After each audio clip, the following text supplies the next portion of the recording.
untuk pihak-pihak yang harus bertanggung jawab terkait illegal logging itu harus hukum harus ditegakkan setegak-tegaknya.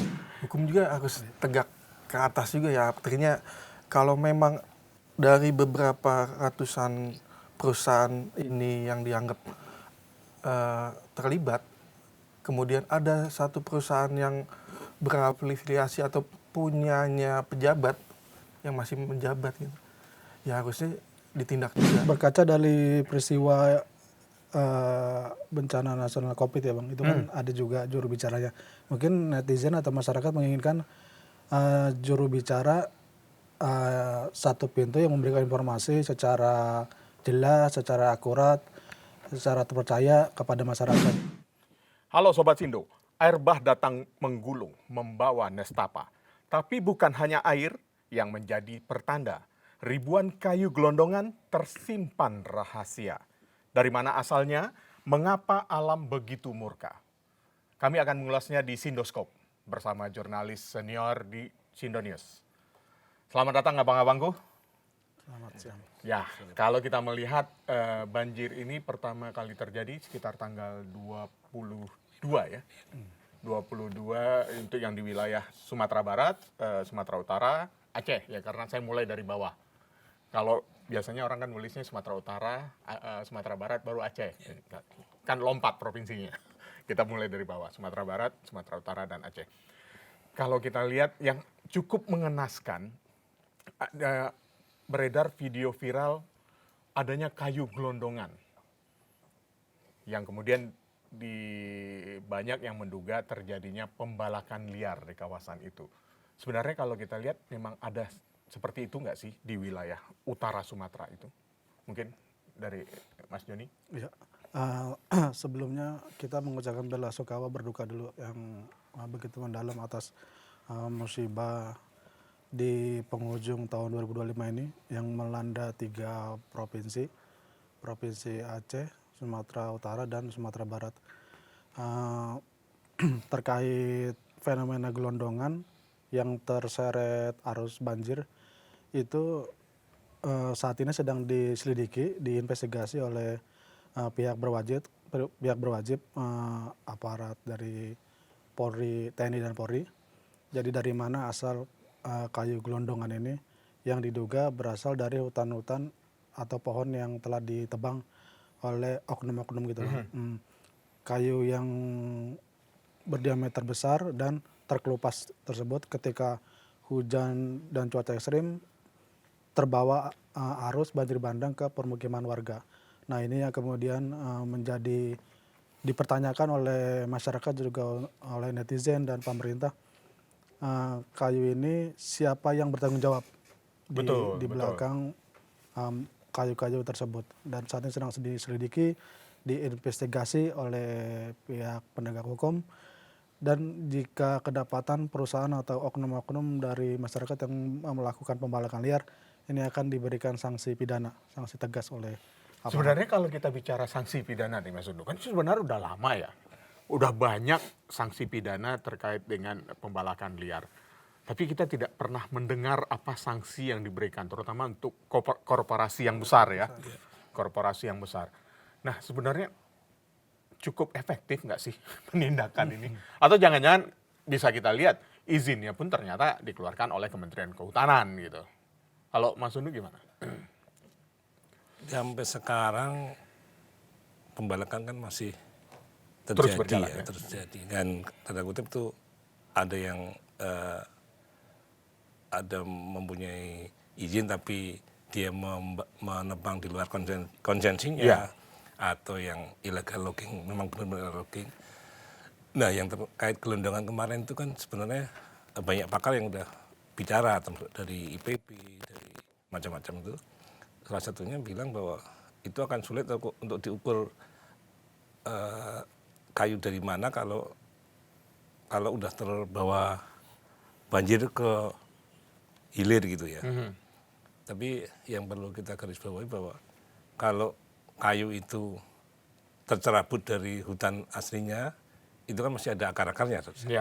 Beda kan kayu itu kalau udah dipotong kan kelihatan ya ujungnya kan sepotong rapi gitu ya. Dan di situ juga banyak kayu gelondongan besar yang terbawa, dan itu menimbulkan kecurigaan kita, masa sih itu cuma terabut karena longsor. Ya, ada yang mengatakan begitu. Tapi kan sebenarnya terlihat beda sekali Iya, kan beda kalau sekali kita itu. lihat dari video yang Iya, beredar itu. betul. Ini potongan chainsaw-nya Iya. itu sangat terlihat di ujung-ujung kayu itu. Dan kalau kita lihat di Google Earth sendiri kan udah kelihatan tuh daerah-daerah yang gundul di Sumatera itu sebenarnya udah kelihatan gitu ya. Tapi kenapa dalam tanda kutip dibiarin sampai sekarang gitu? Nah, itu kenapa dibiarkan. Ada hal yang menarik yang sebenarnya juga cukup menggelitik saya juga sebenarnya. Ada yang mengatakan ini karena efek ladang sawit. Ya, kalau bicara ladang sawit kan ladang sawit itu hanya ada di wilayah Sumatera Utara dan Aceh. Tapi kalau saya kok nggak yakin ya itu ladang sawit. Karena biasanya kalau kita terbang ke ke wilayah Sumatera Utara atau Aceh atau mau mendarat di Banda Aceh, itu kan kita ngelihat kebun sawit gitu terhampar luas gitu. Itu kan tidak berada di daerah pegunungan yang terjal landai seperti itu. Rata-rata kan ladang sawit itu rata permukaannya, meskipun dia kadang-kadang ada yang lebih tinggi di atas permukaan laut gitu ya, daratannya, tapi kan cenderungannya rata. Masuk akal nggak sih alasan jawaban-jawaban yang ini sebenarnya disebabkan oleh karena ladang sawit gitu?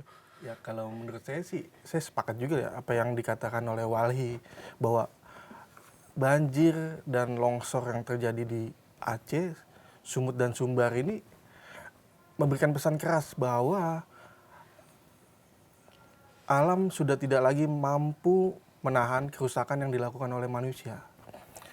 Bencana alam ini sepertinya, istilah bencana alam ini sepertinya mengkambing hitamkan bencana ada pada alam. Padahal Ya, betul. bencana ini kan akibat Ulah ulah-ulah manusia. perusahaan-perusahaan yang ada selama ini, yang izinnya itu nggak ada yang ngakuin. Betul. Kementerian ada yang bilang 10 tahun di era Jokowi atau sebelumnya, ya itulah yang perlu dilakukan pemerintah, melakukan investigasi dan mencabut izin-izin perusahaan yang mengeksploitasi alam ini. Kalau ini ada juga yang menarik dari data yang disampaikan oleh Walhi juga menyebut, kemudian ada beberapa data yang juga beredar, kan perizinan itu ternyata kebanyakan di Menteri Kehutanan era Zulkifli Hasan ya. Ya, Sebenarnya kalau kita lihat ke depannya, bagaimana sih sebenarnya kita untuk melakukan pengelolaan hutan-hutan kita ini untuk menjadi sebuah secara ekosistemnya, secara lingkungannya juga tetap terjaga, atau jangan-jangan udah main babat aja nih kawasan-kawasan taman nasional yang sudah dibentuk kemudian udah berubah menjadi kawasan industri jadinya gitu. Ya, mungkin di perizinan sih itu awalnya sesuai kontrak gitu ya Bang. Ya. Jadi peruntukannya untuk misalnya hutan lindung atau misalnya kelapa sawit perkebunan. Tapi dalam prakteknya terjadi penyimpangan sehingga hutan atau pohon-pohon yang di dalamnya itu dibabat tanpa dilakukan reboisasi kembali, penanaman pohon kembali. Dan itu sangat berdampak kepada alam sehingga alam menjadi tidak bersahabat dan merugikan masyarakat setempat gitu. Jadi mungkin berkaca dari tragedi atau musibah saat ini, perizinan masih lebih diperketat. Kemudian pelaksanaan di lapangan juga dimonitoring, dipantau oleh pemerintah maupun aparat penegak hukum. Jika terjadi penyimpangan ya segera diberikan sanksi. Jangan juga terjadi kong kali kong. Jadi antara pemerintah, aparat dengan pihak perusahaan yang mengelola hutan tersebut gitu. Yang mendapatkan izin ya, konsesi atas penggunaan itu ya.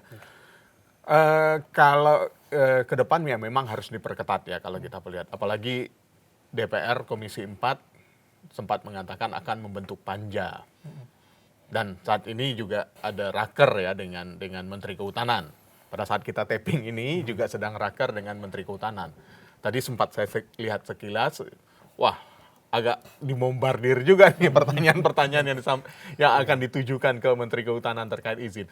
Kalau ke depannya tadi udah disampaikan Mas Joni, mungkin Mas Sunu ada pandangan lain. Apa sebenarnya yang harus kita waspadai? Kalau menurut saya selama masih diinvestigasi, diaudit, perlu juga dilakukan langkah moratorium ya Bang ya tentang perizinan hutan ini. Ini supaya jangan sampai bencana ini terulang gitu menurut saya. Karena ujung-ujungnya yang akan menderita itu rakyat kecil. Bukan cukong-cukong kayu-kayu besar itu, bukan. Kan yang menderita kalau bencana ini kan rakyat kecil gitu ya. Iya, Jadi, betul. yang baiknya kita moratorium dulu izin-izin soal kayu-kayu ini dan kita audit, kita investigasi siapa yang melakukan illegal logging, ya penegakan hukum karena Pak Prabowo juga sangat tegas dengan dan intent terkait pengelolaan hutan dan kekayaan alam ini.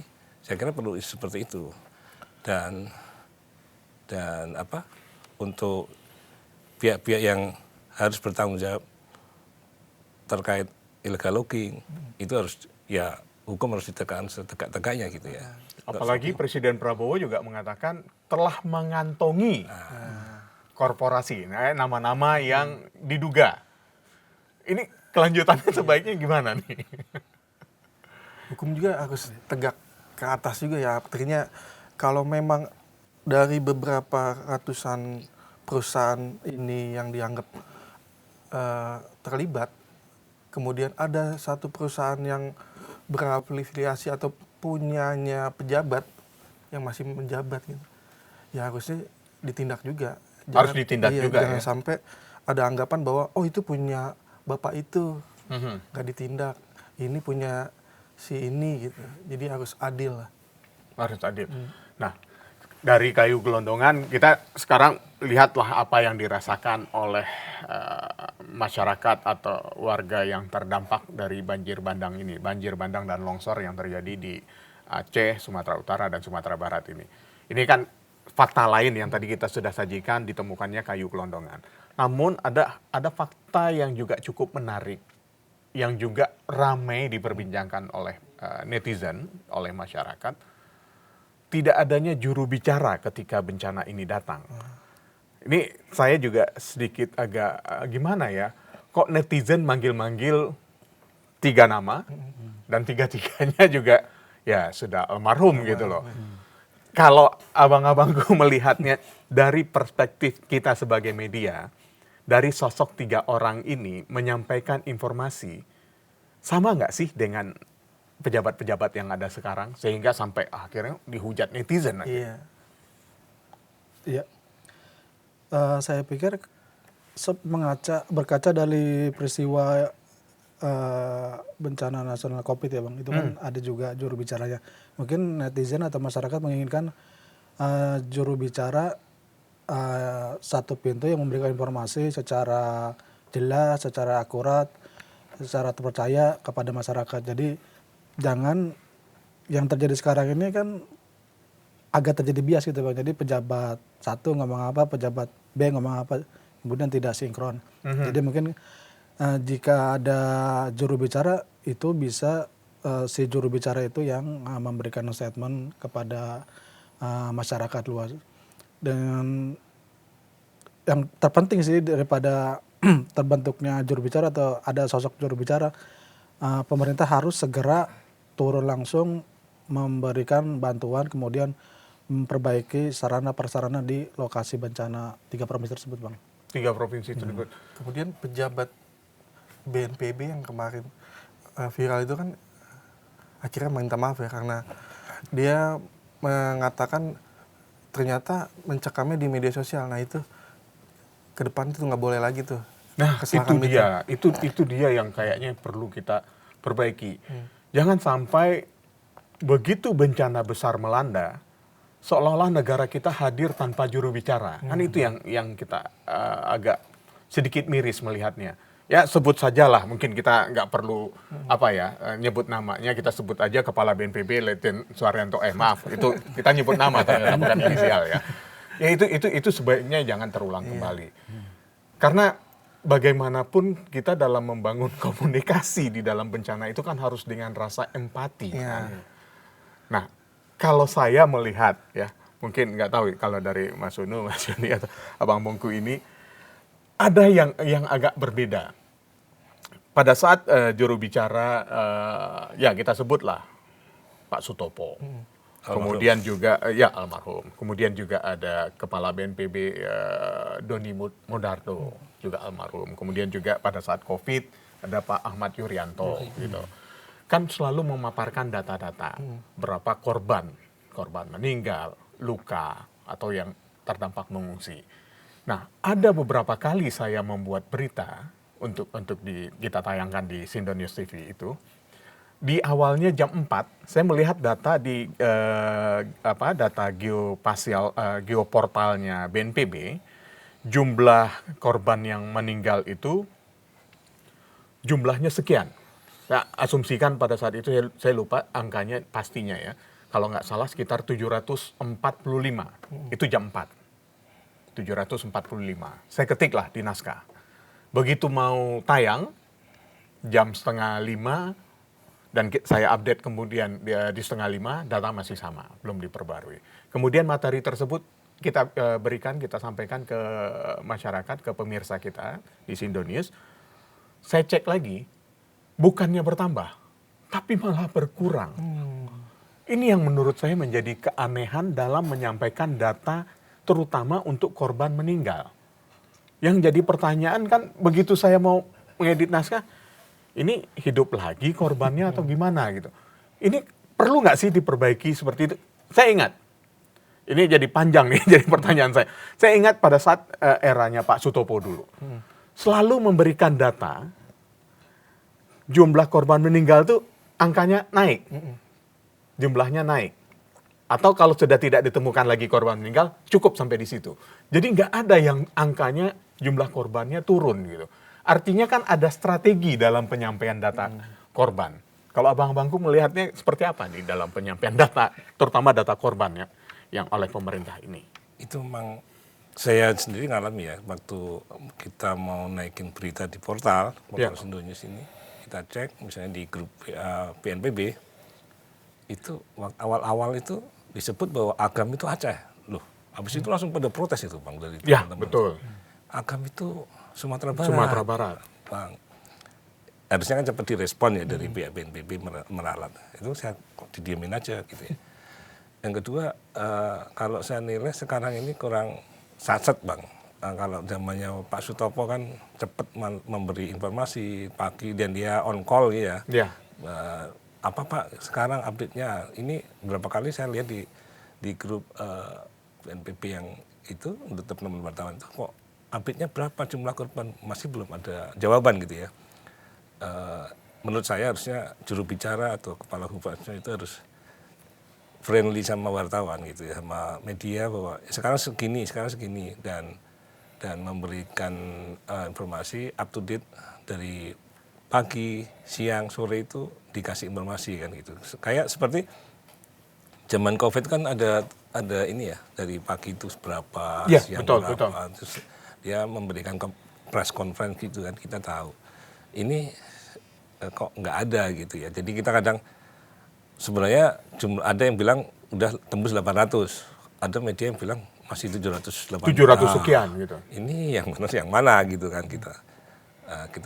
Kita acuan kita BNPB karena yang Ya, karena lembaga pemerintah yang resmi dalam menurut saya perlu diperbaiki ke depannya supaya nggak lebih cepat info itu ke masyarakat supaya nggak simpang siur gitu.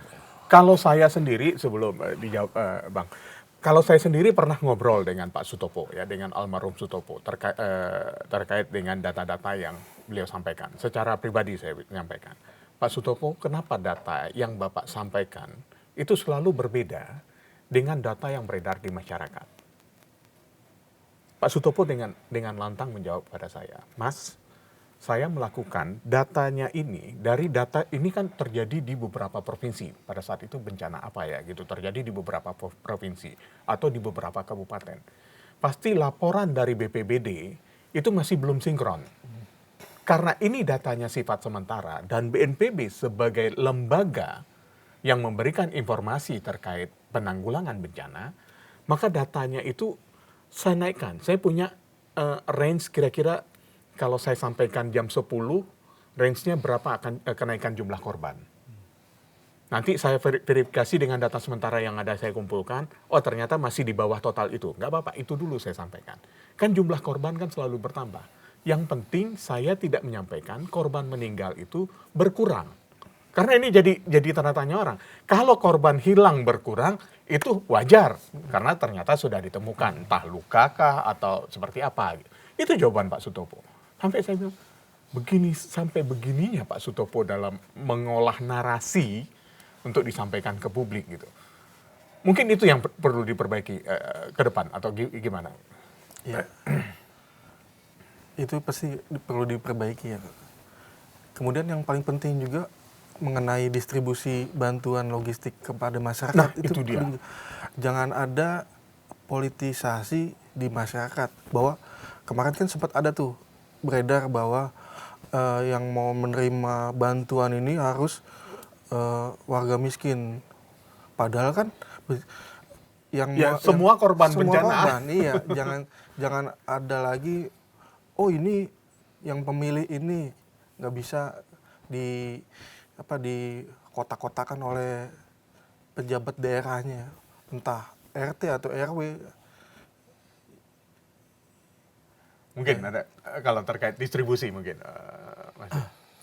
Ya, kalau soal distribusi sekarang ini kan ada beberapa akses di kampung atau di desa yang sudah bisa dilintasi. Nah, bagi yang bisa dilintasi atau dilalui oleh kendaraan di jalur darat itu disegerakan, dikirim, dipasokkan bantuan karena sudah mau seminggu ini Bang. Jadi mereka mungkin kan ada yang kelaparan terus belum lagi terkena penyakit. Kemudian bagi yang masih terputus aksesnya itu disegerakan juga melalui jalur udara atau bisa juga melalui jalur Tapi jalur udaranya jangan dilempar juga. Itu yang sedang dievaluasi Bang oleh TNI dan pihak Polri ya. Sampai nyampe di bawah, saya begitu melihat, saya lupa yang sampai bupatinya juga minta maaf di Tapanuli Utara kalau saya tidak salah, sampai karung berasnya pecah. Iya. Pengungsi itu sampai harus mengumpulkan beras. Waduh, miris sekali ngelihatnya. Belum lagi bantuan-bantuan yang kita lihat yang ada di Aceh. Gitu. Iya. Indonesia ini kita kenal sebagai negara yang sangat rawan bencana kan ya Mas Unu ya.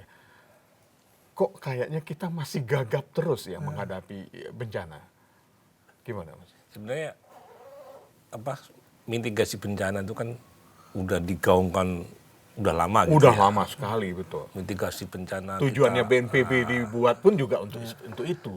Tapi dalam prakteknya saat bencana terjadi, ya seperti ini kadang kita gagap ya. Gagapnya salah satu contoh misalnya kita kalau terputus daerah itu terus terisolasi karena terkurung banjir, longsor, itu gimana caranya saya seperti itu cepat menembus sana. Ini soal nyawa ya gitu kan. Mereka perlu makan, perlu minum, perlu dievakuasi. Ini kan sebenarnya mitigasi juga. Terus mitigasi pada edukasi kepada warga yang tinggal di daerah rawan bencana, yang mungkin dia di bawah di lembah, kalau sewaktu-waktu terjadi longsor banjir, mereka harus lari kemana? Itu kan harus dievakuasi, Harus ada jalur evakuasinya. Jangan sampai mereka malah naik kan malah kena longsor misalnya seperti itu. Dan setahu saya harusnya ada dipetakan kawasan rawan bencana 1, 2, 3, 4, 5 gitu kan di masing-masing kabupaten kota dan jalur evakuasinya. Jadi termasuk juga ada kayak sirine untuk tanda bahaya gitu ya.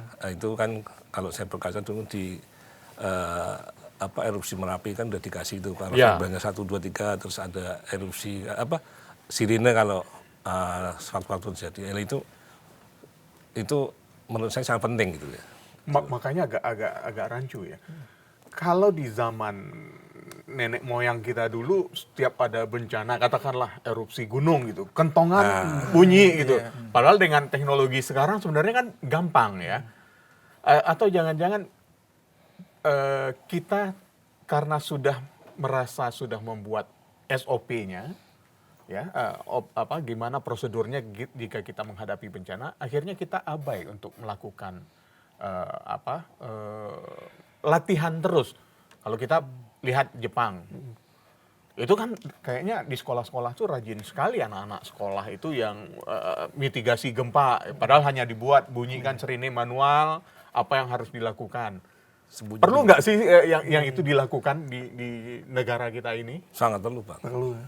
Apalagi kita di daerah cincin api Iya. Dan rawan gempa, rawan semburan gunung berapi, tanah longsor segala macam. Saya kira sangat penting sekali itu. Dan yang penting juga jangan sampai alat-alat early warning system itu juga diambil. Kan ini yang sering terjadi ya. Ini yang sering terjadi seperti buoy ya, alat early warning system tsunami udah dipasang di tengah laut untuk sebagai mitigasi, tiba-tiba alatnya udah nggak ada. Preteli itu. Udah preteli gitu. Nah, terkait dengan tadi kita sudah distribusi yang memang harus diperbaiki, selain itu juga komunikasi pejabat yang harus datang, dan juga tadinya saya mau datang untuk ke acara ini, begitu saya cek tadi rompi saya nggak ketemu. Saya punya rompi anti peluru tapi nggak ketemu. Sebenarnya gimana sih seharusnya seorang pejabat yang itu melakukan atau mendatangi sebuah lokasi bencana sampai bawa-bawa karung beras lah, pakai rompi. Begitu ngelihat rompi anti peluru saya sampai bertanya, ini lagi olah TKP atau gimana gitu. Mungkin Abang punya penilaian terkait itu. Harusnya nggak usah pencitraan ya, Pak. Ya. Mereka kan turun, harusnya empatinya itu harusnya kalau teman-teman rakyat itu berlumpur, berkubang lumpur, mereka harus berkubang lumpur gitu loh. Iya.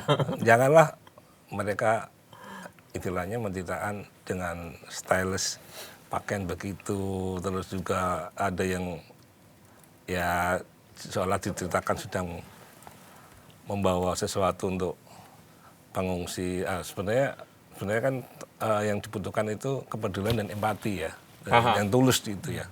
Jadi apalagi sekarang netizen kan galak-galak sekali itu kalau iya betul, lebih kejam ya. Lebih kejam, jadi malah dirujak sama netizen gitu ya. Malah dihujat.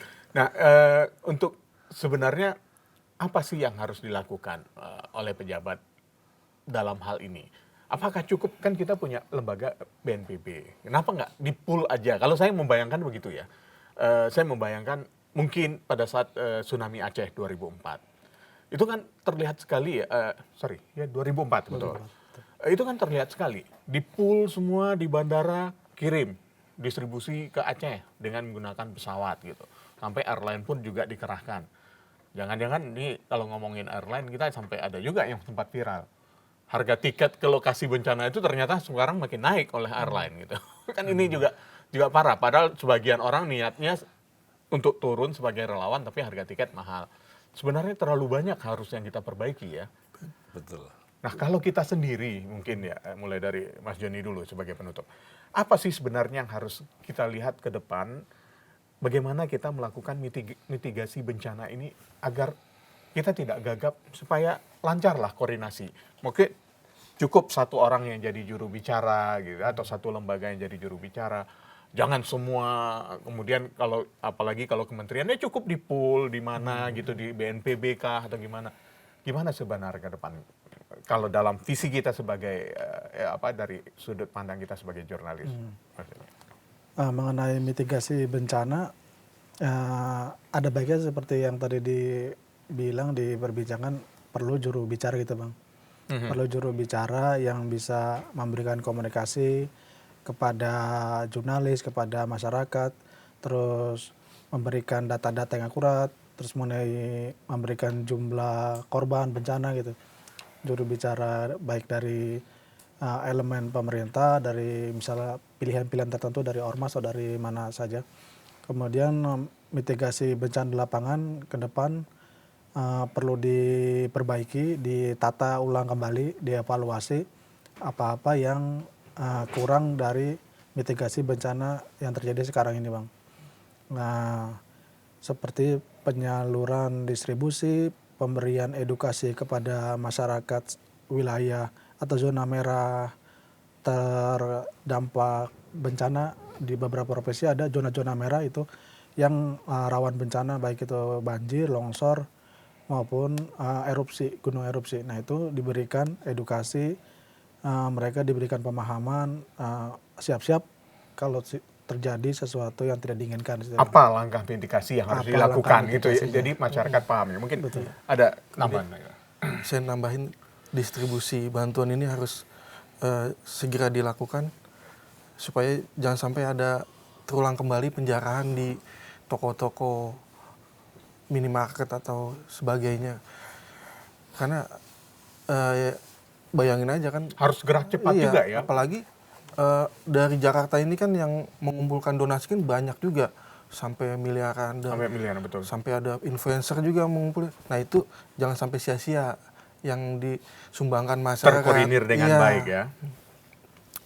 Mas Kalau saya juga perlu juga diantisipasi karena ini sudah minggu kedua ya Pak. Ya. Ini penyakit-penyakit yang timbul Bang. Karena berkaca dari dulu tsunami di Aceh bahwa nanti akan timbul rawan penyakit karena bangkai ternak, bangkai jenazah manusia yang belum ditemukan yang membusuk segala macam itu kan rawan yang menimbulkan itu. Jadi segera untuk diantisipasi supaya ini jangan sampai pengungsi-pengungsi malah tambah sakit gitu loh. Ya. Terkena rawan penyebaran penyakit itu. Jadi itu yang titik penting yang sekarang harus diantisipasi juga selain penyaluran bantuan, Bang. Oke, terima kasih abang-abangku. Baik, Sobat Sindo, alam sudah memberikan peringatan terkerasnya. Semoga duka ini berujung pada kesadaran dan tindakan nyata. Saya Ike Kesuma pamit, kita jumpa lagi di Sindoskop berikutnya. Sampai jumpa.